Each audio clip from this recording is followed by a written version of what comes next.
Avec ce très fort séisme ressenti hier soir en Haïti, 7,3 sur l'échelle de Richter. L'épicentre de la secousse s'est produit à quelques kilomètres de la capitale Port-au-Prince. Un séisme suivi peu après de 2 répliques de 5,9 et 5,5 toujours sur l'échelle de Richter.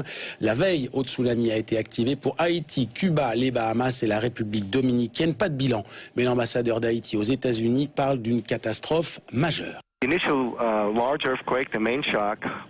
premier tremblement était à 15 km au sud-ouest de Port-au-Prince, c'est-à-dire le choc principal.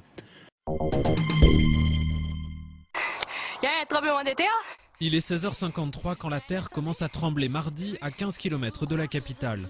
Au-dessus de Port-au-Prince, un épais nuage de poussière s'élève des ruines. C'est le plus puissant tremblement de terre depuis un siècle à Haïti, dans une zone surpeuplée de 2 millions d'habitants. C'est un séisme qui se passe à terre et qui traverse des zones urbaines. Donc la rupture va atteindre le sol sur lequel sont construits des bâtiments. Et si vous imaginez que le sol se déplace jusqu'à 1 mètre, tous les bâtiments vont souffrir de ce déplacement, ils vont s'écrouler. La ville est détruite. Des bâtiments écroulés empêchent les secours de circuler. Églises, édifices publics, le palais national, siège de la présidence, s'est affaissé, mais le président René Préval est vivant. Le quartier général de la mission des Nations Unies dans l'île s'est lui aussi effondré.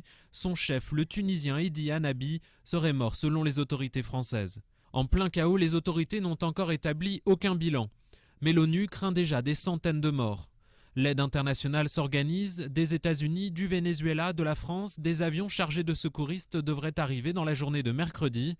En France, les familles peuvent appeler le centre de crise du Quai d'Orsay au 01 45 50 34 60 pour obtenir des informations sur leurs proches dans l'île.